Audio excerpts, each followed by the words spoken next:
जय माता दी दोस्तों, स्वागत है आपका मेरे इस चैनल लड्डू गोपाल के भक्त में। आज की इस वीडियो में मैं आपके साथ शेयर करूंगी कि चैत्र नवरात्रि कब से शुरू है, इसका क्या महत्व है, चैत्र नवरात्रि में कलश स्थापना का शुभ मुहूर्त क्या रहेगा। तो चलिए शुरू करते हैं। हिंदू पंचांग के अनुसार चैत्र नवरात्रि को ही नव वर्ष के आगमन का सूचक माना जाता है। कहा जाता है कि जब ब्रह्मा जी ने सृष्टि की रचना की तब उनके द्वारा बनाई गई ये सृष्टि पूर्ण रूप से ही अपूर्ण थी, जिस कारण उन्होंने भगवान भोलेनाथ की कठोर तपस्या की।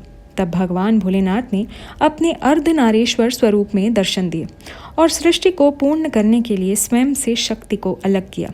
वह शक्ति ही आदि शक्ति कहलाई जाती हैं। तब ब्रह्मा जी ने पूरे 9 दिनों तक माँ के निमित्त उपवास रखा, विधि विधान से उनका पूजन किया, जिससे प्रसन्न हो माँ ने ब्रह्मा जी द्वारा बनाई गई सृष्टि को पूर्ण किया और हर योनि में कन्या रूप में उपस्थित हो गई। इसीलिए नवरात्रि में कन्या पूजन का महत्व होता है, क्योंकि हर कन्या में माँ आदि शक्ति का अंश विद्यमान है, ऐसा माना जाता है। इसके साथ साथ ये भी कहा जाता है कि इस पृथ्वी पर सबसे पहले चैत्र नवरात्रि का व्रत भगवान श्री राम ने किया था। भगवान श्री राम ने माँ दुर्गा की नवरात्रि रखी, जिसमें उन्होंने अन्न का और निद्रा का त्याग कर एक बड़ी ही अद्भुत आराधना की थी। इसी कारण चैत्र नवरात्रि का अपना अलग ही महत्व है। चलिए अब जानते हैं कि चैत्र नवरात्रि के शुभ दिन कब से शुरू हो रहे हैं।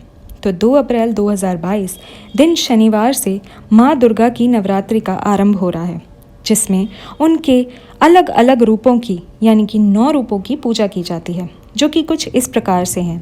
पहली शैलपुत्री, दूसरी ब्रह्मचारिणी, तीसरी चंद्रघंटा, चौथी कुष्मांडा, 5वीं स्कंद माता, 6ठी कात्यायनी, 7वीं कालरात्रि, 8वीं महागौरी और 9वीं सिद्धिदात्री।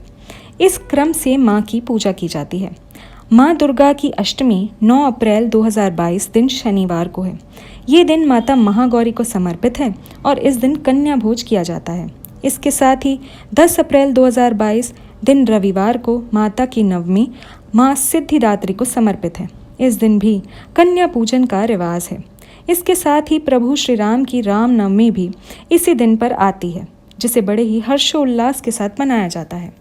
नवरात्रि की चौकी हटाने यानी कि पारण का दिन रहेगा 11 अप्रैल 2022 दिन सोमवार को। अब जानते हैं कि कलश स्थापना का शुभ मुहूर्त क्या रहेगा। कलश स्थापना को ही घट स्थापना भी कहा जाता है। ये नवरात्रि के पहले दिन यानी कि जिस दिन माँ शैलपुत्री की पूजा होती है उसी दिन किया जाता है। इसका शुभ मुहूर्त कुछ इस प्रकार से है। 2 अप्रैल 2022 दिन शनिवार को सुबह 6:10 से सुबह 8:31। इसके बाद सुबह 9:17 से 10:51 पर राहु काल लग जाएगा और राहु काल में किसी भी प्रकार का शुभ या मांगलिक कार्य नहीं किया जाता। इसलिए घट की स्थापना या कलश की स्थापना को शुभ मुहूर्त में ही किया जाता है। उम्मीद करती हूँ कि ये वीडियो नवरात्रि के पर्व में आपकी सहायक होगी। साथ ही मेरे चैनल पर अगर आप नए आए हैं तो चैनल को सब्सक्राइब कर बेल आइकन ज़रूर प्रेस कीजिएगा, ताकि मैं इसी तरह की वीडियोस बनाती रहूँ और आप तक लाती रहूँ। वीडियो को अंत तक देखने के लिए बहुत बहुत धन्यवाद। जय श्री राम।